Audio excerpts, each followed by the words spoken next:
میں بہک سکوں یہ مجال کیا، میرا رہنما کوئی اور ہے۔ نحمدہ ونصلی علی رسولہ النبی الکریم الامین، اما بعد فاعوذ باللہ السمیع العلیم من الشیطان الرجیم، بسم اللہ الرحمن الرحیم۔ قال اللہ تبارک و تعالی فی القرآن الحکیم، ان اللہ وملائکتہ یصلون علی النبی یا ایہا الذین آمنوا صلوا علیہ وسلموا تسلیما۔ الصلاۃ والسلام علیک یا رسول اللہ، الصلاۃ والسلام علیک یا نبی اللہ، الصلاۃ والسلام علیک یا شفیع المذنبین وعلی آلک واصحابک یا رحمۃ للعالمین۔ اللہ تبارک و تعالیٰ کی بے حد و حساب حمد و ثنا، سرور کونین جان عالم فخر موجودات حضرت محمد مصطفیٰ صلی اللہ علیہ وسلم اور آپ کے جمیع آل و اصحاب کی بارگاہ ناز میں درود و سلام کے نذرانوں کے بعد، انتہائی عزت اور احترام کے لائق سامعین عزیز وقار میرے دینی اور یقینی دوستوں، بزرگ اور بھائیوں، بحمدہ تعالی ہمارا تفسیر قرآن کا درس الحمدللہ تسلسل کے ساتھ جاری ہے، اور آج انشاءاللہ العزیز اسی تسلسل کو مزید آگے لیے چلیں گے، اور اسی درس کی جو اگلی نشست ہے اس کے ساتھ میں ایک بار پھر حاضر خدمت ہوں۔ آج انشاءاللہ العزیز سورہ المائدہ کے 16ویں رکوع اور 7ویں پارے کے 6 رکوع کی تفسیر آپ کے سامنے پیش کی جائے گی، اور آج انشاءاللہ العزیز یہ سورہ المائدہ کا آخری رکوع ہوگا۔ اس کے بعد ہم 7ویں پارے میں سورہ الانعام کی ابتدا کریں گے، اور سورہ الانعام کی تفسیر کا سلسلہ انشاءاللہ العزیز شروع ہو جائے گا۔ یہ آج آخری رکوع ہے سورہ المائدہ کا، اور قرآن کریم فرقان حمید میں اللہ تبارک و تعالی سورہ المائدہ 7ویں سپارے کی آیت نمبر 116 میں ارشاد فرماتے ہیں، وَإِذْ قَالَ اللَّهُ يَا عِيسَى ابْنَ مَرْيَمَ أَأَنْتَ قُلْتَ لِلنَّاسِ اتَّخِذُونِي وَأُمِّيَ إِلَٰهَيْنِ مِن دُونِ اللَّهِ قَالَ سُبْحَانَكَ مَا يَكُونُ لِي أَنْ أَقُولَ مَا لَيْسَ لِي بِحَقٍّ إِنْ كُنْتُ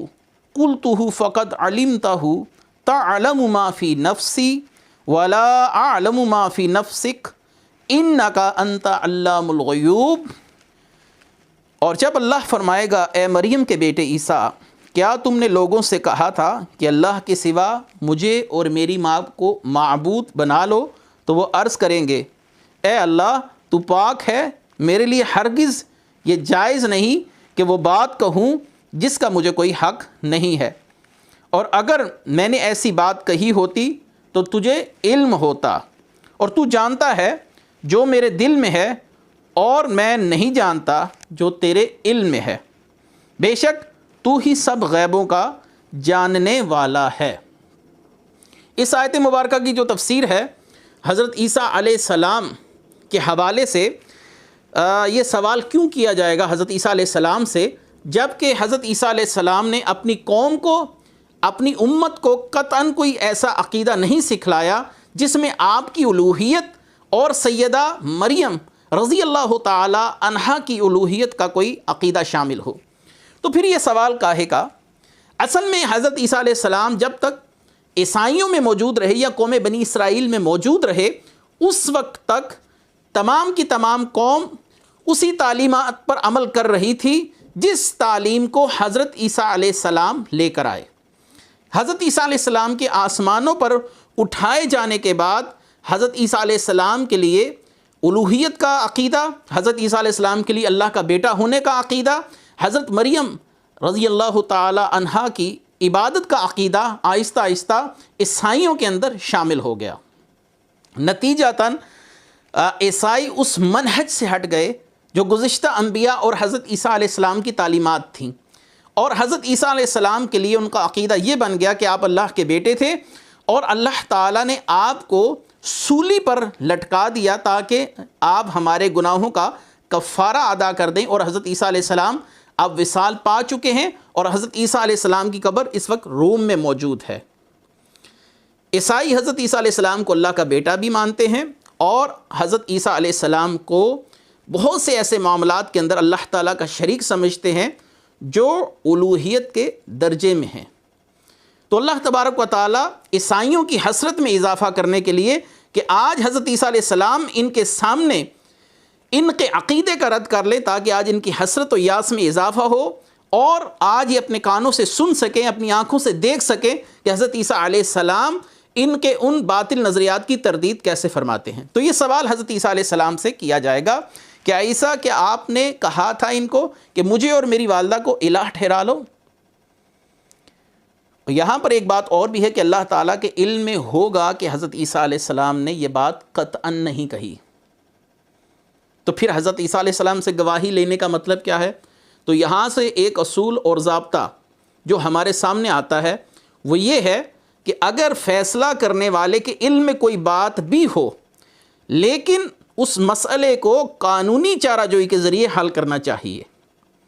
جیسے کہ رسول اللہ صلی اللہ علیہ وسلم کے علم میں تھا کہ حضرت عائشہ پاک ہیں، لیکن آپ اللہ تعالیٰ کی طرف سے وحی کا انتظار فرما رہے تھے تاکہ میرے ذاتی علم پر فیصلہ نہ ہو، اور اس کے لیے باقاعدہ وہی قانونی چارہ جوئی ہو، وہی طریقہ کار ہو جو دوسرے لوگوں کے لیے ہوتا ہے۔ تو اللہ تعالیٰ کے علم میں تو ہوگا، لیکن حضرت عیسیٰ علیہ السلام سے پوچھے جانے کا مقصد ایک یہ بات ثابت بھی کرنا ہے کہ فیصلہ کرنے والے کے ذاتی علم پر فیصلہ نہیں کیا جاتا۔ تو حضرت عیسیٰ علیہ السلام کیا فرمائیں گے؟ یا اللہ، پاک ہے تیری ذات، اگر میں نے یہ بات کہی ہوتی تو تیرے علم میں ہوتی، جبکہ تیرے علم میں نہیں ہے تو اس کا مطلب میں نے یہ بات نہیں کہی۔ یہ از خود انہوں نے ایک عقیدہ تھا وہ گھڑ لیا۔ قالوا سبحانک ما یکون لی ان اقول ما لیس لی بحق ان کنت قلتہ فقط علمتہ، یا اللہ مجھے یہ روا نہیں کہ مجھے یہ بات نہیں پہنچتی، یہ مجھے زیب نہیں دیتا کہ میں وہ بات کہوں کہ جو میرے شایع نشان نہیں۔ ایک نبی کیسے کہہ سکتا ہے کہ میں خدا ہوں؟ نبی تو عقیدہ توحید کی اصلاح کے لیے آتا ہے، نہ کہ اس میں بگاڑ کے لیے۔ اور اگر میں نے کہا ہوتا تو تجھے ضرور معلوم ہوتا، اور تو جانتا ہے جو میرے جی میں ہے، یا اللہ تو جانتا ہے میں نے ان سے یہ بات نہیں کہی، اور میں نہیں جانتا جو تیرے علم ہے، یا اللہ تیرے علم کی وسعتوں کو میں نہیں جان سکتا، تیرے علم میں کیا کیا ہے۔ تعلم ما فی نفسی ولا اعلم ما فی نفسک۔ تفسیر مظہری میں یہ بات بھی موجود ہے کہ جب اللہ تبارک و تعالی حضرت عیسیٰ علیہ السلام سے اس بات کا سوال کریں گے، عیسیٰ کیا تو نے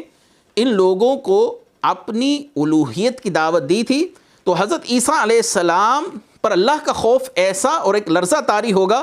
کہ آپ کے جسم کے جہاں جہاں بال ہیں ان میں سے خون رسنا شروع ہو جائے گا، اللہ کے خوف کی وجہ سے ان سے خون رسنا شروع ہو جائے گا، اور اللہ تبارک و تعالیٰ کی بارگاہ میں وہ سر بسجود ہوں گے، یا باری تعالیٰ تیری ذات پاک ہے، میں یہ بات نہیں کہہ سکتا۔ اچھا، یہاں پر ایک اہم مسئلہ بھی ہے۔ جو لوگ اس بات کے قائل ہیں کہ اولیاء کی تعظیم نہیں کرنی چاہیے، انبیاء کی تعظیم نہیں کرنی چاہیے، وہ ایک مسئلہ بہت اٹھاتے ہیں۔ وہ کہتے ہیں اصل میں تعظیم جو ہے یہ عبادت کے مشابہ ہے، اور تعظیم ہی سے عبادت شروع ہوتی ہے۔ تو چونکہ لوگ حضرت عیسیٰ کی تعظیم کرتے تھے تو گویا وہ عبادت کے مترادف ہوئی، تو اگر حضرت عیسیٰ علیہ السلام ہی کی وہ تعظیم نہیں کر رہے تھے تو حضرت عیسیٰ سے علیہ السلام سے سوال کیسا ہے؟ تو یاد رکھیے کہ قرآن کریم فرقان حمید نے متعدد مقامات پر سورہ یونس کے اندر بھی اور آگے چل کر سورہ سبا کے اندر بھی اس بات کا واضح طور پہ اظہار کیا کہ فرشتے بھی کہیں گے یا اللہ یہ ہماری عبادت نہیں کرتے تھے، اگرچہ نام ہمارے استعمال ہو رہے تھے۔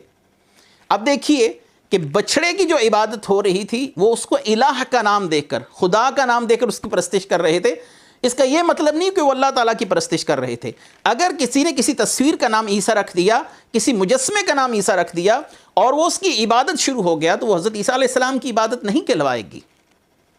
یہ ایک اہم مسئلہ ہے، اس کو غور سے سمجھ لیجئے، انشاءاللہ العزیز بہت سے مسائل اس سے حل ہو جائیں گے۔ اگلی آیت، ما قلت لهم الا ما امرتنی به ان اعبدوا اللہ ربی وربکم وکنت علیہم شہیدا ما دمت فیہم فلما توفیتنی کنت انت الرقیب علیہم وانت علی کل شیء شہید۔ میں نے ان سے تو وہی کہا تھا جس کا تو نے مجھے حکم دیا تھا کہ اللہ کی عبادت کرو جو میرا بھی رب ہے اور تمہارا بھی رب ہے، اور میں ان پر مطلع رہا جب تک میں ان میں رہا، پھر جب تو نے مجھے اٹھا لیا تو تو ہی ان پر نگاہ رکھتا تھا اور تو ہر شے پر گواہ ہے۔ حضرت عیسیٰ علیہ السلام کہیں گے یا باری تعالیٰ میں نے ان تک وہی دعوت پہنچائی جو تیری طرف سے مجھے حکم دیا گیا تھا، اور اس کے بعد جب تو نے مجھے اٹھا لیا اور میری قوم میں بگاڑ آ گیا تو اس کے بعد کا معاملہ وہ تیرے سپرد ہے، یا باری تعالیٰ اس کا ذمہ مجھ پر عائد نہیں ہوتا۔ یہ وہ آیت مبارکہ ہے جس سے مرزا غلام احمد قادیانی کے متعلقین حضرت عیسیٰ علیہ السلام کی موت پر استدلال کرتے ہیں، اور ایک آیت ہے سورہ ال عمران کی آیت نمبر 55، اور ایک آیت مبارکہ یہ ہے جو میں نے آپ کے سامنے پڑھی تاکہ وہ حضرت عیسیٰ علیہ السلام کا وصال ثابت کر سکیں، اور وہ آیات اور وہ احادیث جو حضرت عیسیٰ علیہ السلام کے دوبارہ نزول کے لیے اور ان کے ظہور کے لیے اللہ تبارک و تعالی نے آیات کے اندر ذکر کیا یا رسول اللہ نے ذکر فرمایا، ان کو منطبق کر سکیں مرزا غلام احمد قادیانی پر، اور یہ ثابت کر سکیں کہ وہ جو پہلے عیسیٰ تھے وہ تو وصال پا گئے، اور یہ جو عیسیٰ علیہ السلام کے آنے کی بشارتیں ہیں یا انہوں نے آنا ہے تو اس سے مراد مرزا غلام احمد قادیانی ہے۔ تو یہ آیت ان کی ایک مرکزی دلیل ہے، فلما توفیتنی، پھر جب تو نے مجھے فوت کر دیا۔ حضرت عیسیٰ علیہ السلام فوت ہو گئے،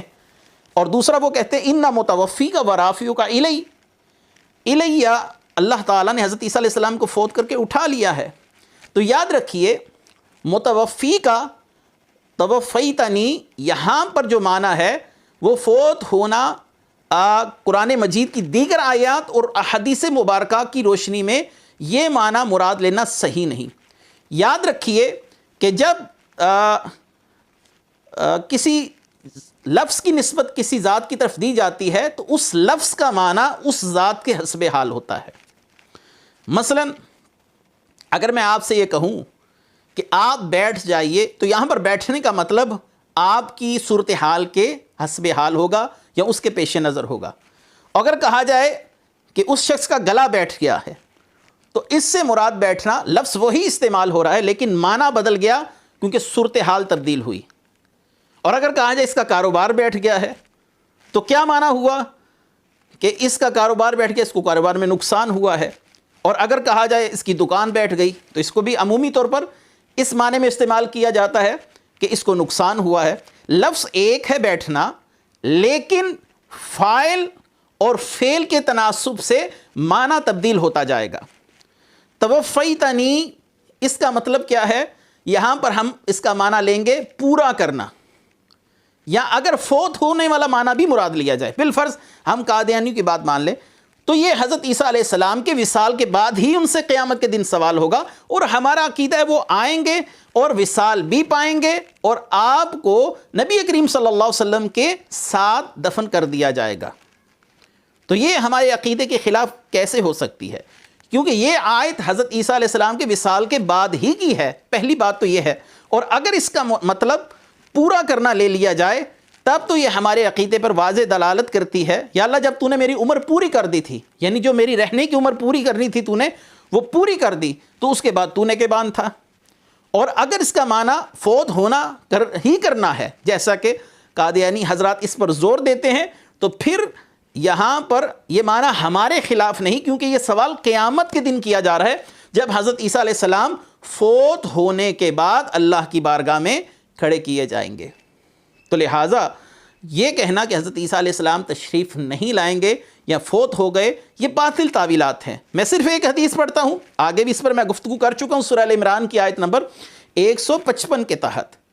کہ حضرت عیسیٰ علیہ السلام تشریف لائیں گے، صلیب کو توڑ دیں گے، رسول اللہ صلی اللہ علیہ وسلم کے روضہ اقدس پر حاضر ہوں گے اور آپ کو سلام عرض کریں گے، آپ صلی اللہ علیہ وسلم سلام کا جواب بھی مرحمت فرمائیں گے۔ حضرت عیسیٰ علیہ السلام کے آنے پر احادیث تواتر کے درجے پر پہنچ چکی ہیں، جن کا انکار کرنا گمراہی کے سوا کچھ اور نہیں ہے۔ بہرحال یہاں پر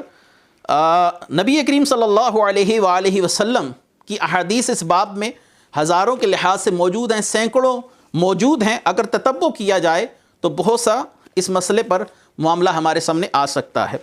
آگے فرمایا حضرت عیسیٰ علیہ السلام کیا فرمائیں گے؟ ان تعذبہم فانہم عبادک وان تغفر لہم فانک انت العزیز الحکیم۔ اگر تو انہیں عذاب دے تو وہ تیرے بندے ہیں، اور اگر تو انہیں بخش دے تو بے شک تو ہی غلبے والا اور حکمت والا ہے۔ حضرت عیسیٰ کو معلوم ہوگا کہ قوم کے بعض لوگ کفر پر اڑے رہے اور بعض شرف ایمان سے مشرف ہوئے، اس لیے آپ اللہ کی بارگاہ میں عرض کریں گے کہ اے اللہ جو ان میں کفر پر قائم رہے، جو ان میں کفر پر قائم رہے تو ان پر عذاب فرمائے تو بالکل حق و بجا ہے، تیرے عدل کا تقاضا ہے، اور اگر تو ان میں جو ایمان لائے انہیں بخش دے تو یہ تیرے فضل کا تقاضا ہے۔ اصل میں عدل اور فضل کی طرف اشارہ ہے کہ عدل اور فضل، یا اللہ تو ان کو بخش دے تو یہ تیرا فضل ہے، اور جو کفر پر اڑے رہے اگر تو ان کو جہنم کی آگ میں جھونک دے تو یہ تیرا عدل ہے۔ نبی کریم صلی اللہ علیہ وسلم جب یہ آیت مبارکہ پڑھتے یہی والی ان تعذبہم فانہم عبادک فان تغفر لہم فانک انت العزیز الحکیم، تو آپ صلی اللہ علیہ وسلم پر گریہ طاری ہو جاتا۔ یہ صحیح مسلم میں حدیث ہے، میں وہ حدیث مبارکہ پڑھ دیتا ہوں کہ نبی کریم صلی اللہ علیہ وسلم قرآن پاک میں سے حضرت ابراہیم علیہ السلام کی جو بات ہے، ربی انہن اضللن کثیرا من الناس فمن تبعنی فانہ منی، اے میرے رب ان بتوں نے بہت سے لوگوں کو گمراہ کر دیا، جو شخص میری پیروی کرے گا تو وہ میرے راستے پر ہے۔ پھر آپ صلی اللہ علیہ وسلم نے یہ آیت پڑھی ان تعذبہم، یہی والی جو میں نے آپ کے سامنے پڑھی، فانہم عبادک وان تغفر لہم فانک انت العزیز الحکیم، تو آپ صلی اللہ علیہ وسلم اپنے دست اقدس بلند کرتے اور آپ پر گریہ طاری ہو جاتا، آپ روتے اور کہتے یا اللہ میری امت، اے اللہ میری امت، اے اللہ میری امت۔ حضرت جبریل علیہ السلام آپ صلی اللہ علیہ وسلم کی بارگاہ میں حاضر ہوئے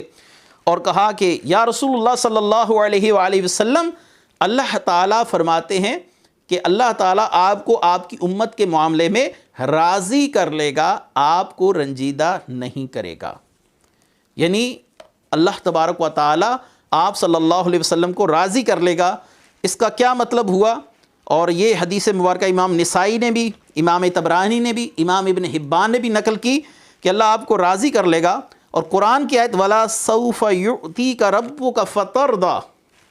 کہ ان قریب اللہ آپ کو اس قدر دے گا کہ آپ راضی ہو جائیں گے، اور آپ اس وقت تک راضی نہیں ہوں گے جب تک امت کا معاملہ آپ کے حسب منشا نہ ہو جائے۔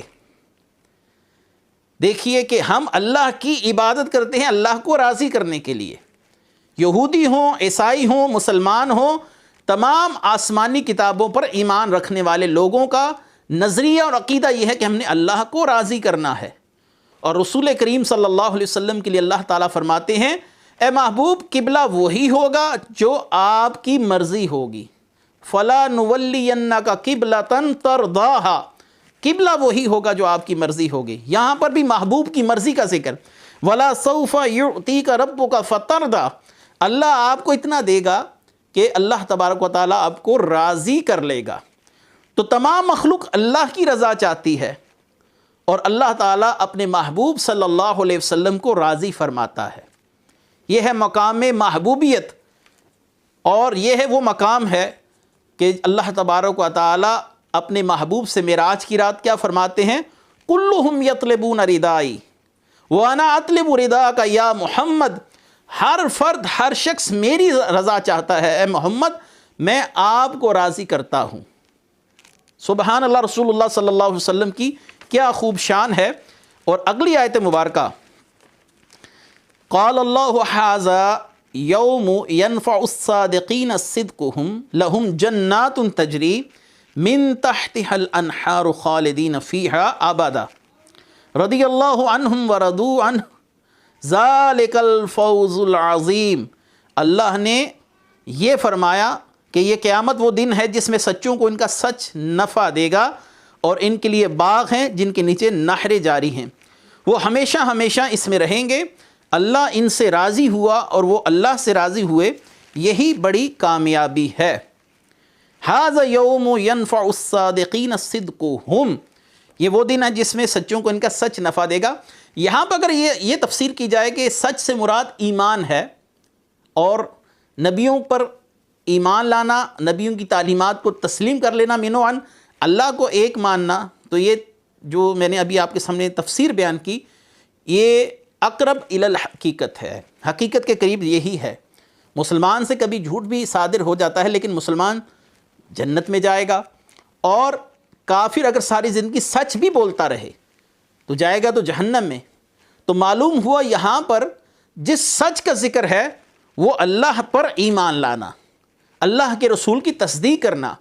کتاب اللہ پر ایمان لانا، اور یہاں پر اس سے بڑا سچ اور کیا ہوگا؟ ایمان سے بڑا سچ تو کوئی بھی نہیں، اسلام سے بڑا سچ کوئی بھی نہیں۔ تو یہاں پر ینفع الصادقین صدقہم، یعنی جن کو سچ فائدہ دے گا ان کا، وہ اس سے مراد مسلمانوں کا عقیدہ ہے، اہل اسلام کا عقیدہ ہے، اہل ایمان کا عقیدہ ہے کہ اللہ پر ایمان لانا انہیں قیامت کے دن نفع دے گا،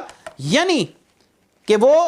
اللہ تبارک و تعالیٰ کے محبوب کی شفاعت سے یا اللہ تبارک و تعالیٰ کے کسی خصوصی فضل و کرم سے جنت میں ضرور جائیں گے، اگرچہ انہیں عارضی طور پر جہنم میں رہنا پڑے۔ اور کافر اگر ساری زندگی بھی سچ بولتا رہے اس کو یہ عمل فائدہ نہیں دے گا۔ اللہ تبارک و تعالیٰ نے قرآن کریم میں کیا ارشاد فرمایا؟ اللہ تعالیٰ نے فرمایا کہ جو نیک عمل کرے مردوں میں سے یا عورتوں میں سے، وَهُوَ مُؤْمِنٌ، لیکن ہو مومن۔ یہاں پر یہ جو الفاظ ہیں یہ قابل توجہ ہیں کہ نیک عمل کرے چاہے مرد ہو چاہے عورت، ہو مومن، فَلَنُحْيِيَنَّهُ حَيَاةً طَيِّبَةً، ہم انہیں پاک زندگی دیتے ہیں۔